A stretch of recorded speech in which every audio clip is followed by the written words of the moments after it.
बिस्मिल्लाहिर्रहमानिर्रहीम, अस्सलाम वालेकुम। मैं हूं मखदूम शहाबुद्दीन। 1 दिसंबर 2025 पीर का दिन।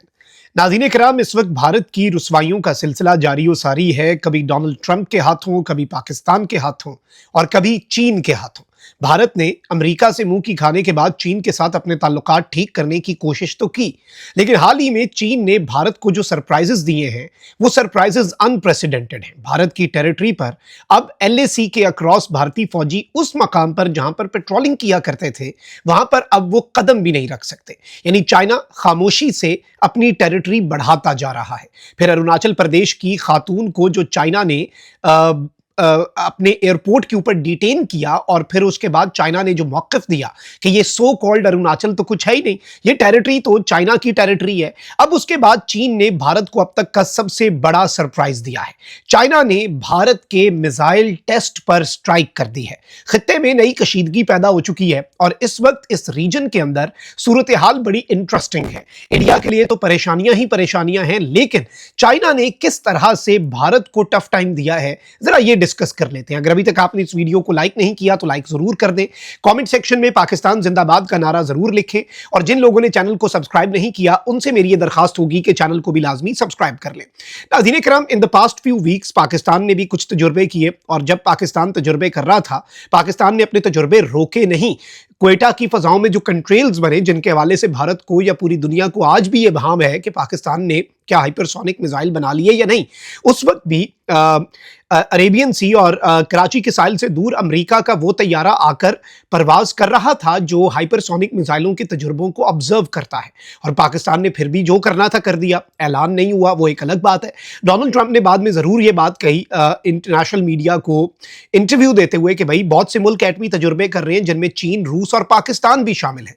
भारत उसके बाद भी बहुत तिल मिलाया। फिर पाकिस्तान ने अभी हाल ही में पाकिस्तान नेवी ने नोटमार जारी किया, नोटम फॉर एयरमैन जो होता है, नोटिस फॉर एयरमैन, और उसमें भी पाकिस्तान की जो नेवी है उसने बैलिस्टिक मिसाइल का तजुर्बा किया जो सरफेस टू सरफेस और सरफेस टू एयर मिसाइल्स जो हैं उनके तजुर्बे करके इंडिया को एक बड़ा क्लियर कट मैसेज दिया। और विक्रांत के लिए जो एक पाकिस्तान ने तैयारी कर रखी है, तो पाकिस्तान तो अपने तजुर्बे कर रहा है। अब भारत के लिए क्या मुश्किलात है, आप ये देखें कि इन बेचारों का चाइना ने ये ठेका लिया हुआ है कि इनके बड़के जो है ना, जब भी ये मारें उसके बाद इन्हें इनकी औकात में वापस लाने के लिए। राजनाथ सिंह ने कहा कि भाई सिंध पे हमारा क्लेम है, हम सिंध पर कब्जा कर लेंगे जब हमारा दिल किया। अच्छा, फौरी अगले दिन चीन ने कहा कि अरुणाचल हमारा है और हम अरुणाचल पर कब्जा करके दिखाएंगे।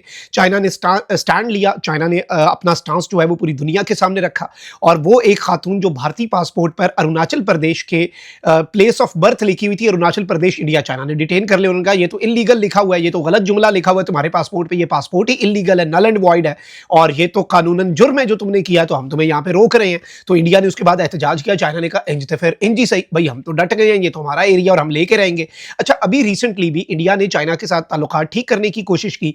जो गलवान वैली के क्लैश थे 5 साल बाद उसके इंडिया ने चाइना के शहरियों पर लगाई गई पाबंदियां हटा ली। चाइना ने नहीं हटाई पाबंदियां। जैसे अभी ये पहलगाम के बाद इंडिया ने पाकिस्तान पर कुछ पाबंदियां लगाई, पाकिस्तान ने इंडिया पर। ये ऐसी है जैसे पाकिस्तान यूनिलैटरल एक्शन लेते हुए इंडिया के शहरियों पर से पाबंदियां हटा दे, इंडिया ना हटाई। भाई इसका क्या मतलब है, ऐसे कौन करता है? इंडिया ने फिर भी ये किया। चाइना को पता है कि भाई क्वाड खत्म हो गई, इंडिया ने मुंह की खाई। इंडिया का मौकफ पहले से ये रहा कि भाई हम चाइना को इस रीजन के अंदर तुन के रख देंगे, अमेरिका और बाकी मुल्कों का राज दुलारा बना रहा। अब वहां से मार खा के चाइना के पास आ रहा है, तो चाइना कौन सा अब इंडिया को सर पे बिठाएगा? एससीओ समिट में मोदी गया बीजिंग, सारे लीडर्स जो एससीओ समिट में गए थे उन्हें बाद में बीजिंग परेड में बुलाया गया, सिवाय नरेंद्र मोदी को। उसे कहा यहीं से वापस चले जाओ। आज भी नरेंद्र मोदी ट्रंप को अवॉइड करता है, किसी इंटरनेशनल समिट में नहीं जाता। सुब्रमण्यम स्वामी ने यहां तक कह दिया है कि मोदी का जिनसी स्कैंडल है और मोदी की तस्वीर है इंटरनेशनल मीडिया के, इंटरनेशनल एजेंसीज के पास, अमेरिका की एजेंसीज के पास। ये बीजेपी का मेंबर है सुब्रमण्यम स्वामी, 6 मरतबा एमपी रह चुका है, कैबिनेट मिनिस्टर रह चुका है, बीजेपी का रुकन कह रहा है कि भाई नरेंद्र मोदी नेशनल सिक्योरिटी के लिए थ्रेट बन चुका है।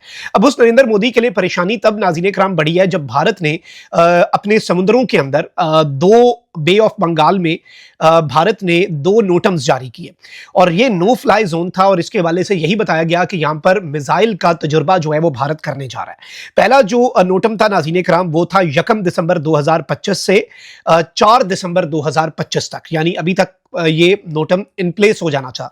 दूसरा जो नोटम था वो था 6 दिसंबर 2025 से 8 दिसंबर 2025, यानी एक तो आज से नोटम शुरू होकर अगले 3 दिन और फिर 6 से 8 दिसंबर का ये भारत की तरफ से नोटम था।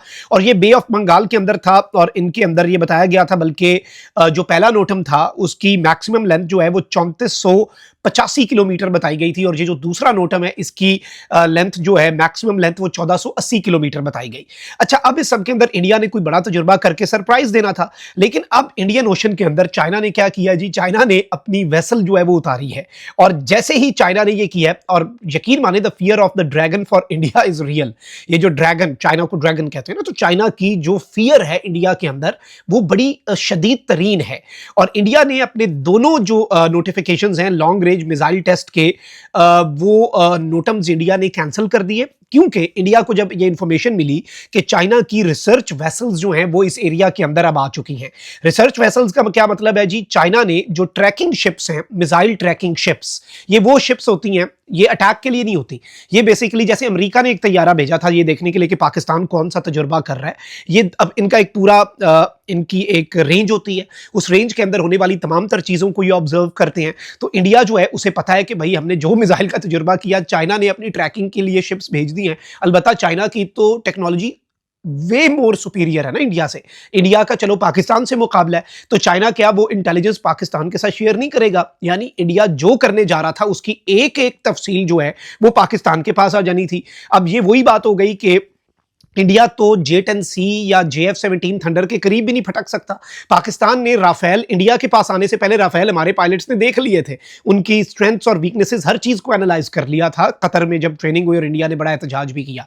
और अब वही बात कि F-35 इंडिया लेना चाहता है, लेकिन उससे पहले सऊदीया ले लेगा, और सऊदी और पाकिस्तान का डिफेंस एग्रीमेंट है। तो पाकिस्तान ने एक ऐसा घेरा डाल दिया है, पाकिस्तान ने इस तरीके से इंडिया को घेर लिया हुआ है, और अब चाइना ने बेसिकली ये स्ट्राइक की है इंडिया के मिसाइल तजुर्बों के ऊपर। और China in the past few weeks अपने जो इंडिया के हवाले से चाइना के मूव्स हैं वो बहुत ज्यादा बढ़ते जा रहे हैं अगर आप देखें। और अब इंटरनेशनल मीडिया तक ने ये बात कर दी है कि भाई चाइना अपनी टेरिटरी को आगे से आगे मूव कर रहा है इंडिया के अंदर, और वो मकामात जहां पर आज से 1-2 साल पहले इंडिया की फौजें पेट्रोलिंग किया करती थी, गश्त किया करती थी लाइन ऑफ एक्चुअल कंट्रोल पर, अब वहां पर इंडियन फौजी नहीं आ सकता, वहां पर अब चीन ही चीन है। और अरुणाचल प्रदेश के हवाले से भी चीन ने, अरुणाचल का नाम तो चाइना कहता है कि भाई ये अरुणाचल है ही नहीं, ये यिंगवांग है। और चाइना ने इवन इसके शहर, इसके पहाड़, इसके दरिया, इसकी वादियां, इसके झरने, इस पूरे रीजन के मुख्तलिफ रोड, इन सब के नामों की एक फहरिस्त चाइना ने जारी की इंटरनेशनली। उनका ये असल नाम है, क्योंकि ये इंडियन तो है ही नहीं इलाका, ये तो हमारा इलाका है और हमने आज नहीं तो कल लेना है। अच्छा, इंडिया कह रहा है ना, इंडियन तजियाकार भी कहते हैं कि हम चाइना से ताल्लुकात ठीक करेंगे, तो आपको पता है चाइनीज तजियाकारों ने क्या जवाब दिया था? उन्होंने कहा था अरुणाचल दे दो, आज ताल्लुकात ठीक हो जाएंगे, ये फड्डा तो रहेगा। और लद्दाख भी आपको पता है कि गलवान वैली में इंडिया पे टेरिटोरियल लॉस इन्फ्लिक्ट हुआ था। अब ये जो चाइना ने इंडिया की रुसवाई की है, और ये इंडिया इस वक्त ना इधर का रहा ना उधर का रहा, ना पाकिस्तान से जूते खाए, अमेरिका से जूते खाए, और अब चीन के डर से अपना मिसाइल तजुर्बा ही रोक दिया, तो फिर वो किधर गया विश्व गुरु भारत? वो किधर गया आत्मनिर्भरता का वो मोदी का जो राग वो अलापता था? तो ये मजीद एक आप कह सकते हैं कि रुसवाइयों के सिलसिले में एक और सिलसिला है, एक और कड़ी है। अल्लाह निगहबान, पाकिस्तान जिंदाबाद।